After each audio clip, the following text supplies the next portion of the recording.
नमस्कार, आप देख रहे हैं जी बिजनेस। आपके साथ मैं हूं शिल्पा। वक्त हो चला है फास्ट 50 का। मोदी कैबिनेट का कल विस्तार होने जा रहा है। नए मंत्रियों के नामों पर मोहर लग चुकी।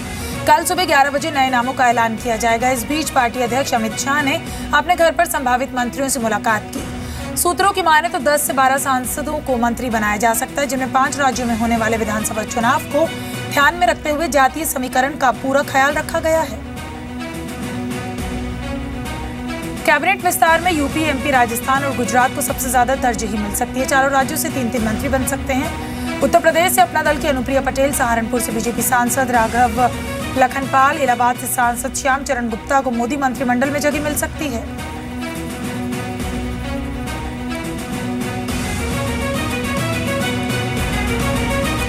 मानव संसाधन विकास राज्य मंत्री रामचंद्र कठेरिया और निहाल चंद मेघवाल की कैबिनेट से छुट्टी हो सकती है और विजय सांपला को भी पंजाब प्रभारी बनाए जाने के बाद मंत्री पद से मुक्त किया जा सकता है। इसके अलावा अपने बयानों को लेकर सुर्खियों में रहने वाले गिरिराज सिंह की भी छुट्टी तय मानी जा रही है। नजमा हेपतुल्ला को ज्यादा उम्र के चलते हटाया जा सकता है।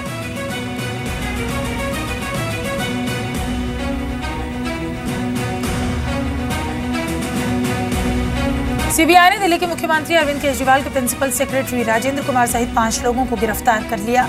इन लोगों को 50 करोड़ रुपए के भ्रष्टाचार के मामले में सीबीआई ने गिरफ्तार किया है और पिछले साल राजेंद्र कुमार पर भ्रष्टाचार के आरोपों को लेकर सीबीआई ने दिल्ली सेक्रेटेरिएट में छापेमारी भी की थी। एफआईआर के मुताबिक राजेंद्र कुमार ने 2007 में एंडेवियर सिस्टम प्राइवेट लिमिटेड नाम की कंपनी शुरू की थी। आरोप है राजेंद्र कुमार ने अपने पद का दुरुपयोग करते हुए कंपनी को 9 करोड़ 50 लाख रुपए का ठेका दिलाने में मदद की थी।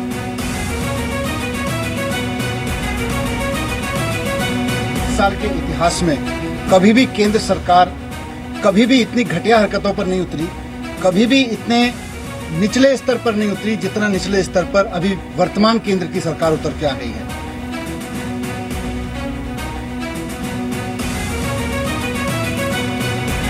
राजेंद्र कुमार की गिरफ्तारी पर बीजेपी ने अरविंद केजरीवाल को घेरा है। सतीश उपाध्याय ने कहा कि भ्रष्टाचार के आरोप पर केजरीवाल को जनता को जवाब देना चाहिए। सतीश उपाध्याय ने कहा कि राजेंद्र कुमार की गिरफ्तारी से केजरीवाल के भ्रष्टाचार के खिलाफ मुहिम की पोल खुल गई है।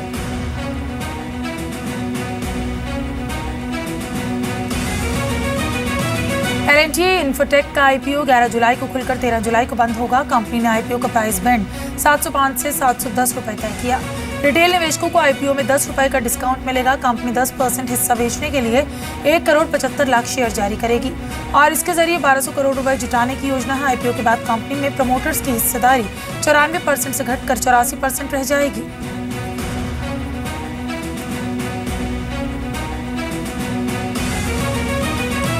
लगातार बाजार छठे दिन बढ़त के साथ बंद होने में कामयाब रहा। मजबूत विदेशी संकेतों के चलते भारतीय बाजारों की मजबूत शुरुआत हुई और कारोबारी सत्र में निफ्टी 8400 के स्तर के बेहद करीब पहुंच गया था, लेकिन ऊपरी स्तरों पर बाजार टिकने में कामयाब नहीं रहा और बाजार ने दायरे में कारोबार किया। सेंसेक्स 134 और निफ्टी 42 अंक की बढ़त के साथ बंद हुए।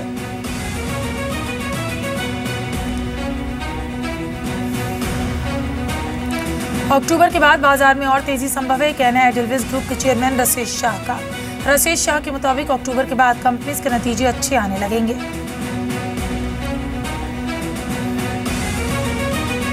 आई थिंक जो इंडिया की स्टोरी अभी भी बहुत स्ट्रॉन्ग है। मैं अभी काफ़ी इंस्टीट्यूशनल इन्वेस्टरों से मिल के आया हूँ अमेरिका और कनाडा में, और उनकी जो इंडिया की स्टोरी पे जो उनका भरोसा है, जो उनका कॉन्फिडेंस है, वो अभी भी बहुत अच्छा है। क्योंकि ये जो ग्लोबल की सिचुएशन है, ग्लोबल काफ़ी स्लो डाउन है, लेकिन उसमें इंडिया बहुत अच्छा दिखता है। आई थिंक आने वाले अक्टूबर के बाद मार्केट अच्छा रहना चाहिए, क्योंकि कॉर्पोरेट अर्निंग्स भी अच्छी रहेगी।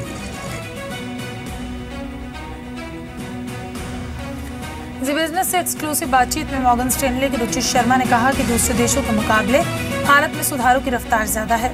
भारतीय इकोनॉमी काफी हद तक स्थिर है और इसे कोई बड़ा संकट नहीं है।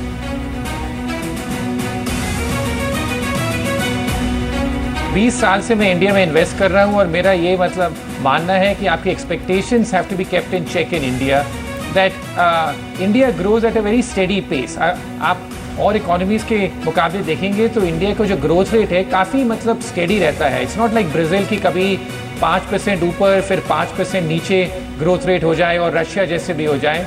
यहाँ पर जो है मतलब काफ़ी स्टेडी इंक्रीज रहता है, पर हमारे expectations like move around very wildly. Morgan Stanley के chief global strategist Ruchir Sharma ने कहा कि चीन ग्लोबल इकोनॉमी के लिए चिंता बना हुआ है। जी बिजनेस से एक्सक्लूसिव बातचीत में उन्होंने कहा कि 2008 की मंदी जैसे हालात पैदा नहीं होंगे। रुचिर शर्मा ने माना कि चीन पर भारी भरकम कर्ज सबसे बड़ी दिक्कत बनी है और दुनिया में अगली मंदी जब भी आएगी चीन से ही आएगी।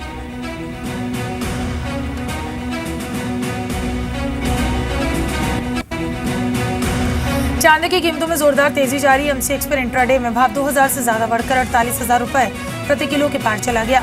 विदेशी बाजार में भी दाम 4% से ज्यादा बढ़ गए। इस साल एमसीएक्स पर चांदी का भाव करीब 40% बढ़ गया है। जानकारों की माने तो निवेश और इंडस्ट्रियल मांग बढ़ने से चांदी की कीमतों में जोरदार तेजी आई है। ऐसे में जल्द ही भाव 50,000 के स्तर को पार कर सकता है। चांदी के साथ साथ आज सोने के दाम भी 300 रुपए से ज्यादा बढ़ गए हैं।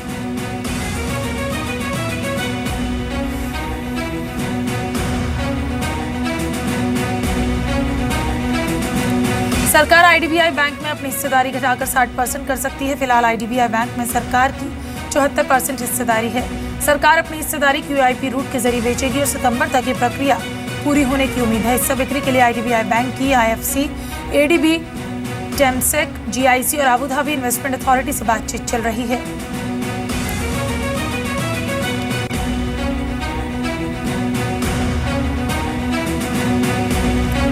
अदानी ग्रुप के डिफेंस कारोबार में उतरने की योजना है। जी बिजनेस को मिली एक्सक्लूसिव जानकारी के मुताबिक पिछले हफ्ते कंपनी के अधिकारियों की डिफेंस मंत्रालय के उच्च अधिकारियों के साथ बैठक हुई। सूत्रों के मुताबिक अदानी का विदेशी कंपनी के साथ जॉइंट वेंचर होगा और संभावित डिफेंस प्लांट अदानी के सेज में लगाया जाएगा। पहले अदानी एंटरप्राइजेस के जरिए करार हो सकता है और बाद में अलग डिफेंस कंपनी का गठन हो सकता है।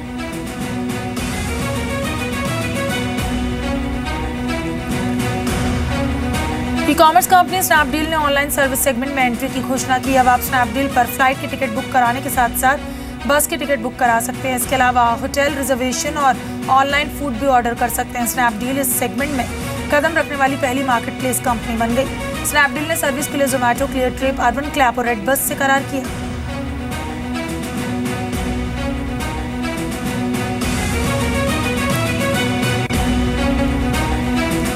स्पाइसजेट ने ईद के मौके पर दुबई और भारत के बीच सस्ती टिकट की स्कीम लॉन्च की है। स्कीम उन सभी 10 शहरों के लिए है जहां स्पाइसजेट की दुबई से डायरेक्ट फ्लाइट है। दुबई, मुंबई और दुबई पुणे के लिए 299 दिरहम यानी कि करीब 5500 में टिकट मिल रही है, जबकि दुबई से दिल्ली, अमृतसर, हैदराबाद, जयपुर, कोच्चि और कोच्चि के लिए 325 दिरहम यानी कि करीब 6000 रुपए चुकाने होंगे। इस स्कीम के तहत 6 जुलाई तक टिकट बुक कराई जा सकती है।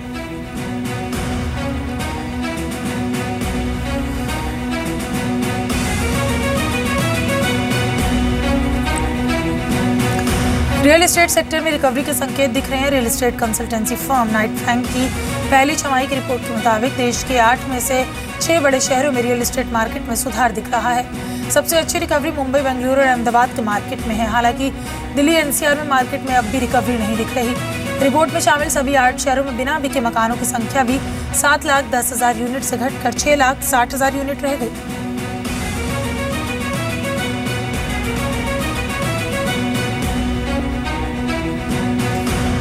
महाराष्ट्र में बिल्डर्स की ओर से किसी गड़बड़ी पर पुलिस अब तेजी से कार्रवाई करेगी। महाराष्ट्र पुलिस मुख्यालय की ओर से इस बारे में राज्य के सभी थानों और बड़े अधिकारियों को निर्देश दिया गया कि वो बिल्डर्स के खिलाफ ग्राहकों की शिकायतों को गंभीरता से लें। सभी पुलिस थानों को निर्देश दिया गया कि वो बिल्डर्स के प्रोजेक्ट में खामियां पाए जाने पर कोई रियायत नहीं बरतें।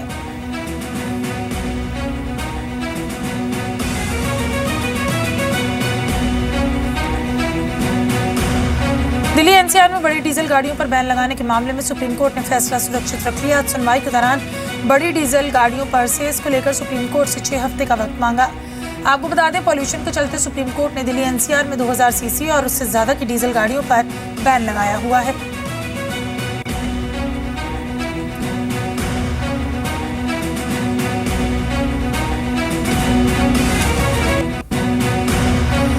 जेवर में इंटरनेशनल एयरपोर्ट बनने का रास्ता लगभग साफ हो गया।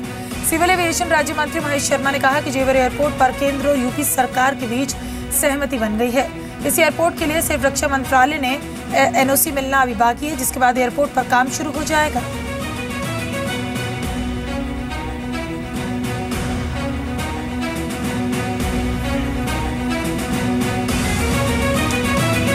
चर्च से होने वाले तलाक को कानूनी मान्यता देने की मांग वाली याचिका पर जल्द सुनवाई के लिए सुप्रीम कोर्ट ने हाँ कह दी है। 2 साल पहले दाखिल इस याचिका पर नोटिस के बाद अब तक सुनवाई नहीं हुई। आज सुप्रीम कोर्ट ने मामले में जल्द सुनवाई की दरख्वास्त को मान लिया। याचिका में कहा गया कि इस तरह से तलाक के बाद दूसरी शादी करने पर पहली पत्नी बाइगेमी यानी 2 शादी का केस कर सकती है।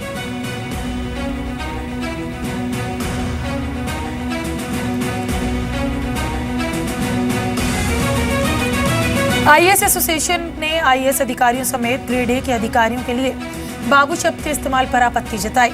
आईएएस एसोसिएशन ने कहा कि बाबू एक अपमानजनक शब्द है जिससे अधिकारियों का मनोबल गिरता है। एसोसिएशन का कहना है कि अब तो नेताओं और मंत्रियों ने भी बाबू कहना शुरू कर दिया, जो ठीक नहीं है।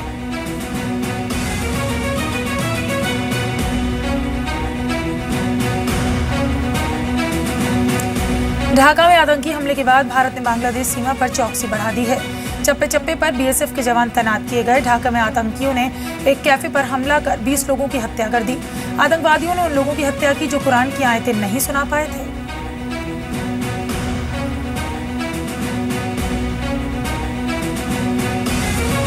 आईएसआईएस के 5 संदिग्धों को कानूनी मदद का ऐलान करने वाले असदुद्दीन ओवैसी की मुश्किलें बढ़ सकती हैं। इस मामले में हैदराबाद में ओवैसी के खिलाफ शिकायत दर्ज करवाई गई।